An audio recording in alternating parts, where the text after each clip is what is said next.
现在我们整个店里只有2组顾客，楼上的这一位呢是在这里玩33号远征队，楼下的这一位呢是在玩鬼灭之刃。今年的这个圣诞节呢，我觉得应该是我们开店5年以来最惨淡的一个圣诞节了。而且最奇怪的是，不光是我们店里没有人，就连大街上、停车场里、我们旁边的电影院里全都没有人，饭店里吃饭的人都特别少。我很好奇一件事，就是今年圣诞节的人都干嘛去了？就是什么地方人都不是很多。你能在指甲盖转啊？你不是你美甲？他能在他美甲上转？你能在你美甲上转？对呀。哎，等会儿啊！小心点，给磕掉吧。我去！哇！我去！他能在他指甲盖上转？我去！很简单，有手就会。有手就会。小史，你敢表演个有手就会的？今天我们店里虽然人不是很多，但是有节目看，不管是店员还是顾客，都会很多技能呀。而且我今天刚知道，嘉欣原来之前在学校里是打篮球的，没想到还会这种技能呢。人让手拍球动，我去！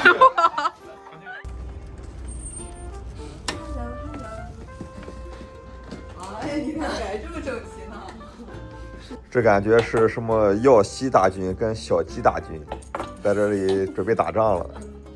这里问大家一个问题，大家知道这个小鸡是出自于哪款游戏里的吗？这个游戏里的动物有很多，但是这个小鸡绝对是最有代表性的动物。虽然这2个月店里没咋赚钱但是店里的各种设备涨了小2万块钱。哦呦，升值了还！这台 PS5我准备要卖了它，然后它里面的固态我要先给它拆出来。为啥？现在固态很值钱吗？固态从7、8月份到现在翻了1倍了，价格啊！我不知道为什么，嗷嗷贵现在。给大家说个很离谱的事情，最近虽然人不是很多，但是店里的设备好像一直在涨价，尤其是固态的价格。去年店里升级设备，给 PS5 换了11条4T 的固态，然后淘汰了一批2T 的，然后这批2T 的固态因为我太懒了，就一直没有卖，二手价格从400左右一路涨到了700、800。这可能就是开店玩店为数不多的好处，就是设备非常的好变现，而且贬值幅度不算特别大，有可能还会升值。再加上最近处理了一些其他的设备，总共差不多回了将近1万块钱吧，真的非常的爽。我们在收拾信，竟然收拾出一封小夏写的信。哦，小夏写的这么长。我看这些信我都有点。希望来得及在黑神话悟空上线前见面。今天店里没什么顾客，老板娘在收拾店里，收拾出了很多的信和明信片，都是全国各地甚至世界各地寄给我们的。看到这些信的时候，感觉还是很感慨的，感觉自己不单单是开了一店，还是有一些额外的意义在的。而且现在店里还有一个给我们寄信的人，就坐在店里玩游戏。而且小夏当时上高中的时候，因为写作还得过奖，我说他这封信怎么写的头头是道呢？真的太厉害了。哦，这应该是个游戏盘。遇到了个新的盘。哦，卡比的。卡比的最新赛车游戏，听说很好玩，但我没玩过。一会儿感受一下。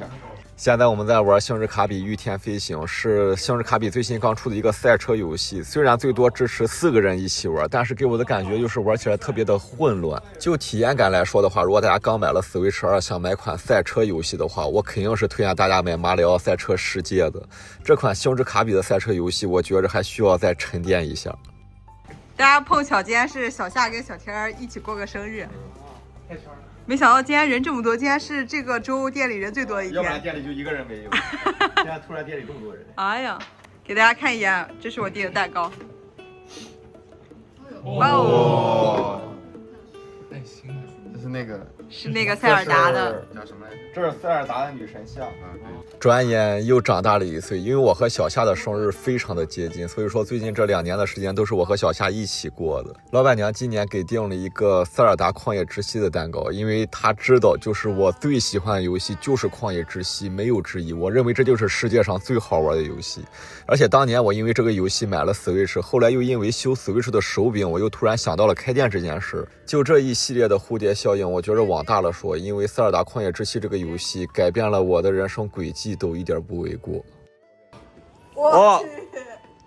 小史送了你个限时的非洲之心，确实。哎呦，我给你解释一下，太帅了，来，怎么退出队伍？直接退出游戏就行了。啊！我靠！现实版。你有过几个？啊？你有过几个？我有过2个。哦哟，有个2个啊！我虽然没有玩过三角洲，但是关于非洲之心的那些事儿，我还是听说过一些的。这应该是三角洲里面最出圈的一个道具了。听说这个道具不光是价值高的原因，好像把它带出来的话，还会多一个称号，所以说大家可能都想要，然后就产生了很多的故事。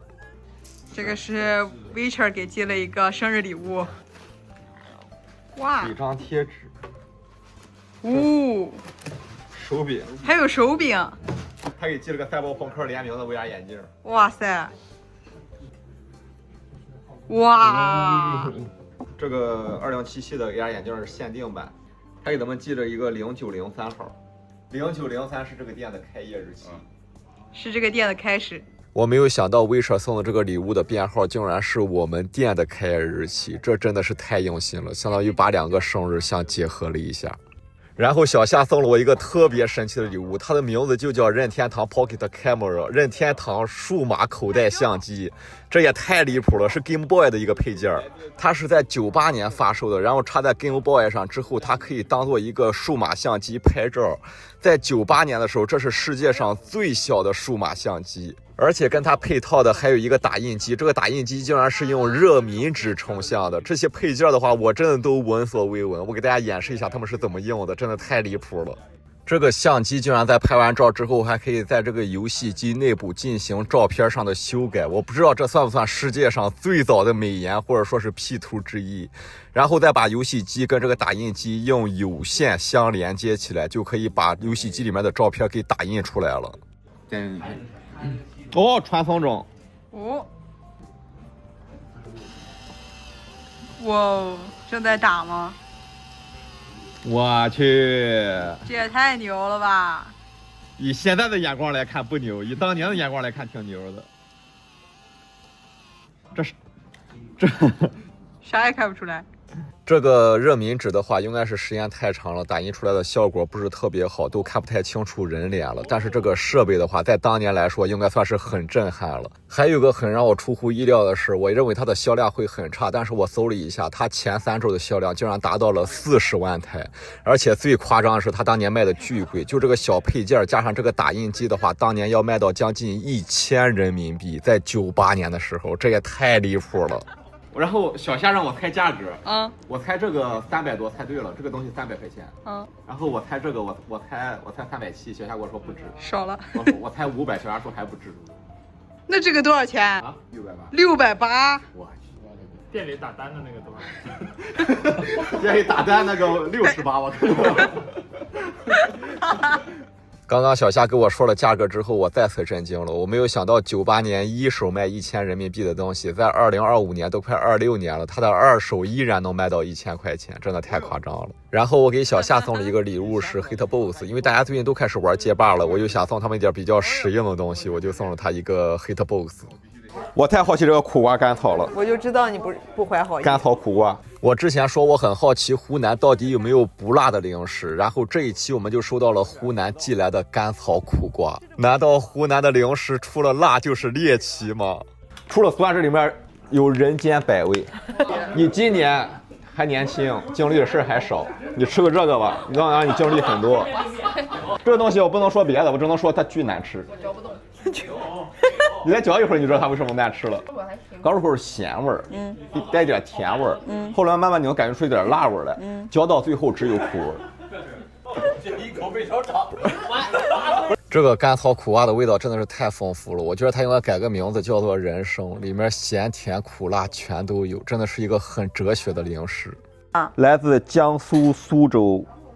哦，苏州产橘子吗？很有橘子味儿。怎么了？这才是我想经历的人生。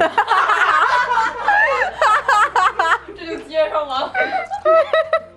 我去，这人生太美好了。这个橘子我看了看，它叫做涌泉蜜橘，是浙江台州的一个特产。这个橘子真的是太好吃了。我觉得它的甜酸比例可能能达到9:1，90%都是甜度，剩下10%是恰到好处的酸。就这个甜度，我很难想象它是个这么大的橘子，而且这个橘子还是一个无核的橘子，真的是太顶级了。现在已经晚上9点多了，店里开始热闹起来了。这一桌的话是在玩伯明翰，他们说伯明翰这个桌游真的特别神奇，只要1个月不玩的话，就会心里痒痒、抓耳挠腮的，必须要玩2把过瘾。现在1楼的大电视也没闲着，在这里玩足球游戏。那现在时间不早了，今天视频就先到这里吧。这一期视频应该是我们2025年的最后一期视频了，大家就给投个币吧，真的非常感谢大家。提前祝大家在2026年，不管是工作还是学习，都能够一切顺利。不管遇到什么问题，我们都能够坦然面对，千万不要焦虑。那么咱们就下期视频再见吧。